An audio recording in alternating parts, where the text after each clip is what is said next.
There's a bus route in Beijing that the city no longer acknowledges. No schedule, no official record, no driver assigned to it. And yet, on certain nights, when the fog is thick enough and the streets are empty enough, Route 375 still runs. This is not a rumor. This is not folklore passed down by superstitious grandmothers. This is a documented urban legend, backed by police reports, forensic findings, and the testimony of 2 people who got off that bus just in time. You're listening to The Final Knock, and before we go any further, I need you to think about the last time you boarded a bus alone, at night, and didn't look at the other passengers, because sometimes what's sitting behind you is counting on exactly that. November 14th, 1995. Beijing. The city that would one day become one of the most electrified, surveilled, and relentlessly modern places on Earth, was still, in 1995, learning how to breathe. And on this particular night, it had stopped breathing entirely. By 11:30 p.m., the streets were abandoned, not quiet. Abandoned. The kind of empty that doesn't feel like peace. It feels like something cleared the area. The fog that night was unlike anything the locals had seen in years. Not a light mist. Not the kind that softens street lights and makes everything look romantic. This was the other kind. The kind that has weight. The kind that presses against your skin like cold, wet hands. If you stretched your arm out in front of you, your fingers would disappear before your eyes could find them. This was the city Route 375 was moving through. This was the night it made its last official run. The Yuanmingyuan bus terminal. End of the line. The bus sat there, engine idling, its headlights barely cutting through the fog. The driver was an older man, gray hair, the kind of face that had seen enough of life to stop being surprised by it. He had one hand on the wheel and one ear turned toward a small, crackling radio on the dashboard. Static, mostly. And underneath the static, something that almost sounded like music. Almost. The conductor was 22 years old. She stood at the open door, arms crossed against the cold, watching the empty terminal. This was the last trip of the night. She just wanted to go home. The passengers arrived one by one. A college student, headphones on, eyes glazed with the specific exhaustion of someone who had been staring at books for too many hours. He barely looked up when he boarded. A young couple, leaning into each other, the girl's head resting on the boy's shoulder. They were already half asleep before the doors closed. And then, an old woman. She moved slowly, deliberately. She chose a seat near the middle of the bus and placed her small bag on her lap with both hands. She didn't close her eyes. She didn't look at her phone. She just watched. 5 passengers, 1 driver, 1 conductor. Route 375 pulled out of the terminal and disappeared into the fog. The first few stops passed without incident. No one boarded. No one got off. The city outside had dissolved completely into gray. The only sounds were the wet drag of tires on the road, the hiss of the heater, and the soft, rhythmic breathing of the sleeping couple. Then the bus slowed. The Summer Palace stop. That's what the sign said. But there was no palace visible. No lights. No landmark. Just darkness and the suggestion of trees somewhere beyond the fog. The conductor frowned. She hadn't seen anyone signal for a stop. The driver opened the doors anyway. Old habit. She leaned out to check. Nothing. The road was empty. She was about to pull the door shut when she saw them. 3 shapes, moving through the fog, slowly, too slowly. The way they moved wasn't right. It wasn't the natural, unconscious rhythm of a human being walking. It was something else. Something deliberate, like motion being performed rather than felt. 3 men. And as they stepped into the pale light of the bus door, the conductor felt something she would spend the rest of her life trying to describe. Not fear, exactly. Something older than fear. Something her body understood, before her mind had a chance to catch up. They were dressed in robes, not costumes, not theatrical approximations. Actual Qing dynasty official robes. The kind that hadn't been worn by a living person in over 100 years.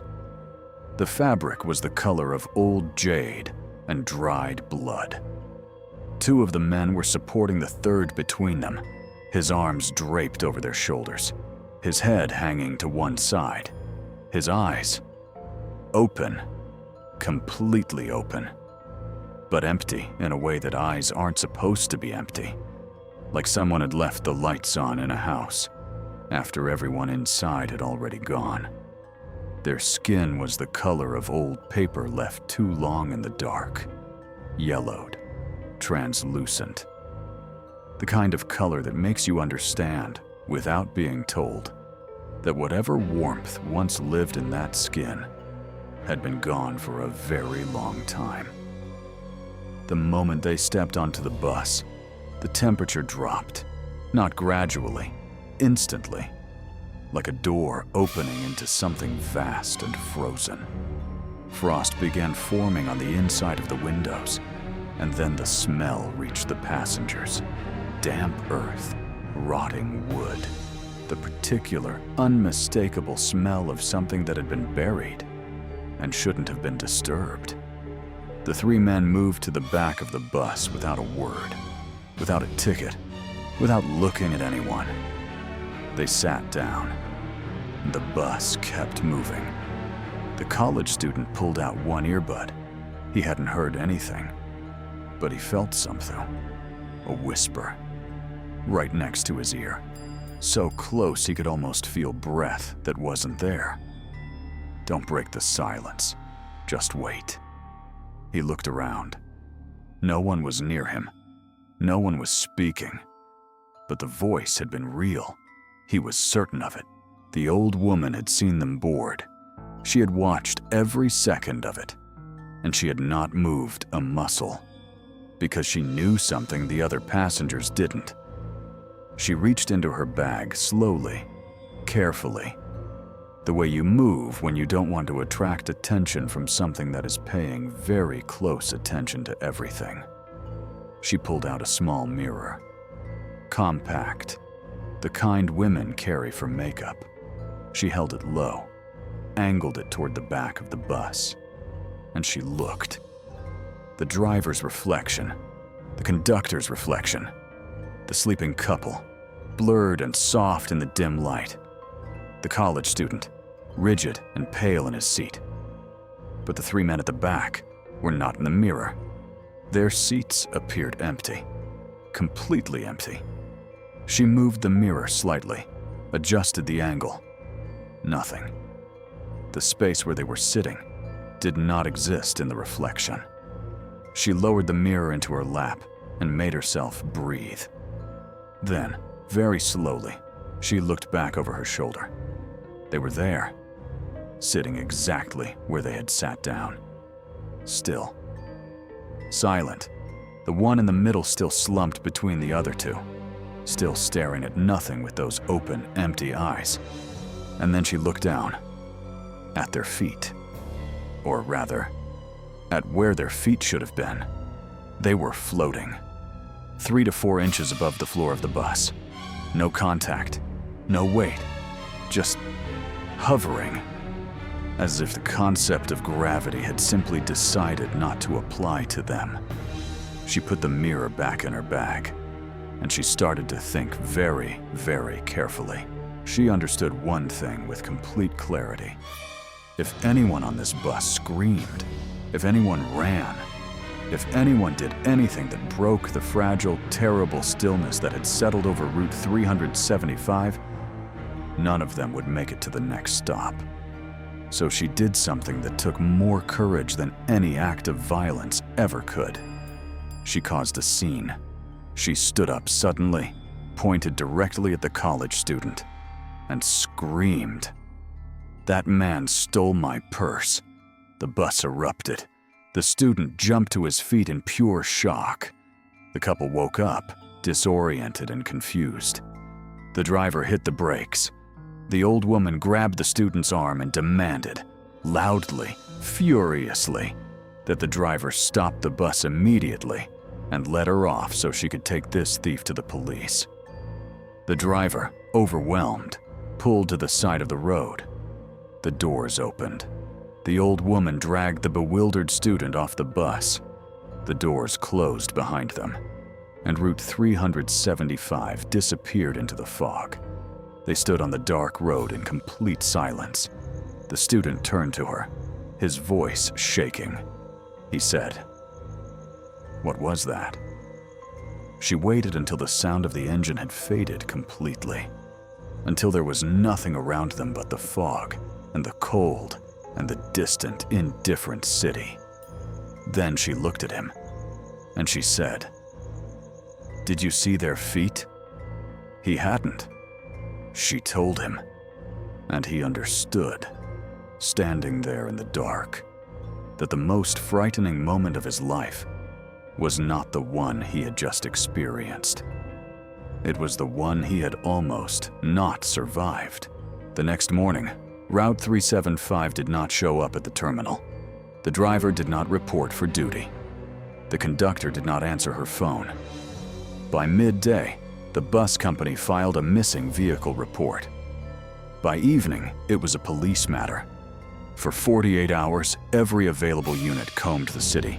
Every road, every depot, every back alley and parking structure in Beijing. Nothing. And then, on the third day, a call came in from outside the city, 100 kilometers away. At the Miyun Reservoir, the bus had been found, submerged. When the cranes pulled it from the water, the officers on the bank went silent. The driver and conductor were inside, in their seats, exactly where they should have been. But their bodies were not 3 days old. The decomposition, the state of what remained, suggested weeks, possibly more. As if time inside that bus had moved differently than time outside it. Their heads were turned completely backward, 180 degrees, looking back at the seats behind them, at whatever had been sitting there. The forensic team drained the fuel tank.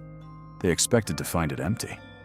They found it full, not with diesel, with blood, human blood, fresh, enough to fill the tank several times over. Far more than 5 people could have produced. Far more than should have been possible. The investigators checked every camera along every possible route between the terminal and the reservoir. Route 375 did not appear on a single frame of footage, not approaching the reservoir, not on any road leading to it. The conclusion in the official report, buried in a footnote that most people never read, stated that the vehicle appeared to have arrived at its final location by means that could not be accounted for. It did not drive there. It simply was there. The people of Beijing will tell you this on foggy nights if you ask them quietly enough. Route 375 still runs, not on any schedule, not on any map, but on certain nights when the fog settles thick and low and the streets empty out the way they did on November 14th, 1995. People report seeing it. A bus, moving slowly through the gray, its interior lights flickering, passengers visible through the windows, sitting completely still, not moving, not talking, not looking out, just waiting. And here is what I want you to carry with you tonight. The old woman and the college student survived because she paid attention, because she noticed the feet, because she understood that the most dangerous thing you can do when something inhuman is sharing your space is to let it know that you know. Most of us go through our entire lives not paying attention. Not really.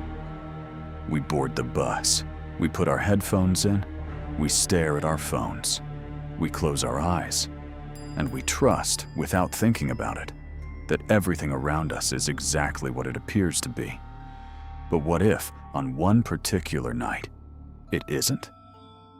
What if the person sitting behind you on your commute home, the one you didn't look at, the one whose reflection you didn't check, wasn't touching the floor? This was the final knock.